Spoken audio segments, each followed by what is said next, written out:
खुले आम इस बात को बोल रहे हैं कि हम भारत का संविधान खत्म करेंगे और मनुस्मृति लागू करेंगे, हिंदू राष्ट्र बनाएंगे। ये आतंकवादी संगठन हैं। राजस्थान सरकार के अशोक गहलोत साहब ने अब तक इनके खिलाफ ना तो आतंकवादी गतिविधियों का केस दर्ज किया है, प्रज्ञान सिंह ठाकुर जिनके ऊपर यूएपीए का मुकदमा चल रहा है, जिनके खिलाफ इन्वेस्टिगेशन ये भारत के खिलाफ आर्म रिबेलियन यानी कि गलतफहमी में है ना, वो यही मैं कह रहा हूँ कि अब SC ST OBC और माइनॉरिटीज एक प्लेटफॉर्म पे हैं।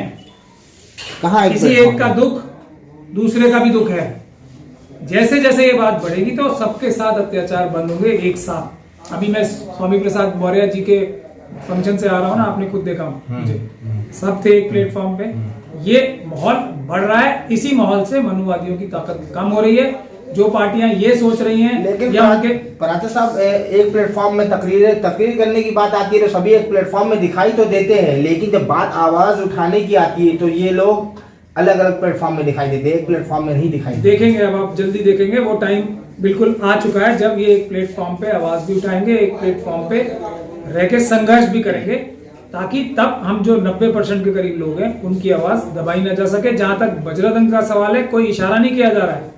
ये जो आतंकवादी हैं, मोनू मानेसर और दूसरे लोग, इन्होंने खुद अपने आप वीडियो अपनी जारी की है बजरंग दल का और RSS का बता के। उसके दूसरी बात ये कि ये आतंकवादी संगठन हैं। राजस्थान सरकार के अशोक गहलोत साहब ने अब तक इनके खिलाफ ना तो आतंकवादी गतिविधियों का केस दर्ज किया है और ना ही इनको आतंकवादी संगठन बजरंग दल, विश्व हिंदू परिषद और RSS को आतंकवादी संगठन घोषित करने के लिए अपनी सरकार की तरफ से कोई पेशकदमी यानी कि कार्रवाई की है। तो ये इसलिए हो रहा है ये कि कांग्रेस की जो हाई कमांड है, जो गांधी फैमिली भी है या कांग्रेस के प्रेसिडेंट हैं, उनके चारों तरफ भी मनुवादी मानसिकता के RSS के लोगों को प्लांट कर दिया गया है, जो उनको एक तरह से गलत रास्ता दिखाते हैं, मिसब्रीफ करते हैं, मिसगाइड करते हैं और कार्रवाई ऐसी करते हैं जिससे RSS और बीजेपी क्या लगता है सर, नासिर जुनैद को क्या सर इंसाफ मिलेगा, जल्द मिलेगा, क्या कहेंगे सर आप? बहुत बड़ा सवाल है।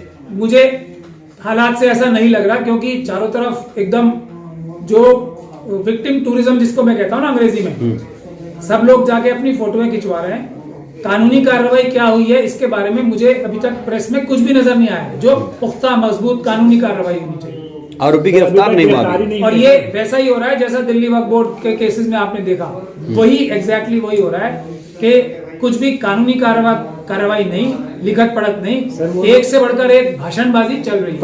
आपने BHP, बजरंग दल और तमाम RSS को आतंकवादी संगठन कहा है, किस आधार पर कहा ही है? आतंकवादी संगठन ये लेटेस्ट ये देख लीजिए, बीजेपी, RSS और बजरंग दल, विश्व हिंदू परिषद और इनके दूसरे जो सहयोगी संगठन है, वो खुले आम इस बात को बोल रहे हैं कि हम भारत का संविधान खत्म करेंगे और मनुस्मृति लागू करेंगे, हिंदू राष्ट्र बनाएंगे, भारत को खत्म करेंगे। इतना आसान है हिंदू राष्ट्र? नहीं आसान बुरे और मुश्किल बात नहीं। आपने पूछा ये आतंकवादी संगठन क्यों है, तो ये जो भारत के साथ बगावत करके, गद्दारी करके दूसरा राष्ट्र बनाने की, हिंदू राष्ट्र बनाने की बात कर रहे हैं, भारत का संविधान खत्म करके मनुस्मृति लागू करने की बात कर रहे हैं, ये आतंकवाद क्या है? यही तो आतंकवाद है असली, इससे बड़ा आतंकवाद कुछ नहीं है। तो ये और इनके सारे लीडर्स, यहां तक कि लीडर्स कैसे इन्वॉल्व है उसका सबसे बड़ा एग्जांपल है साध्वी प्रज्ञान सिंह ठाकुर। उनके ऊपर भारत की सेना के खिलाफ आर्म रिबेलियन करके एक अलग राष्ट्र जिसका नाम आर्यव्रत होगा वो बनाने का इल्जाम है, जिसको बीजेपी ने एक ऐसा महत्वपूर्ण व्यक्ति समझा जिसको पार्लियामेंट में लाना चाहिए। ये भारतीय जनता पार्टी का डायरेक्ट कनेक्शन है आतंकवाद से, RSS का डायरेक्ट कनेक्शन है, बीजेपी का भी, बीजेपी की तो सांसद है ना वो। RSS तो अभी तक खुद डायरेक्ट इलेक्शन नहीं लड़ती है, मेरी जहां तक आज तक की रिपोर्ट है, बीजेपी के थ्रू लड़वाती है ना, तो बीजेपी की सांसद है ना। पूरी वर्किंग कमेटी में उनकी बहस हुई होगी, पार्लियामेंट्री कमेटी में बहस हुई होगी कि इस व्यक्ति ये साध्वी प्रज्ञान सिंह ठाकुर जिनके ऊपर यूएपीए का मुकदमा चल रहा है, जिनके खिलाफ इन्वेस्टिगेशन ये भारत के खिलाफ आर्म रिबेलियन यानी कि हथियारबंद बगावत करके आर्यव्रत नाम का देश बनाना चाहती हैं, ये किसने इन्वेस्टिगेशन की थी?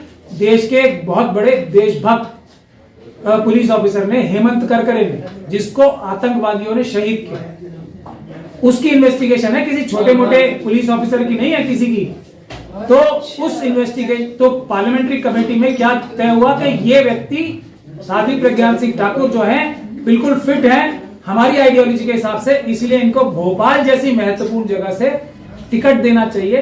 तो इससे साबित होता है कि आतंकवादी संगठन बीजेपी भी है।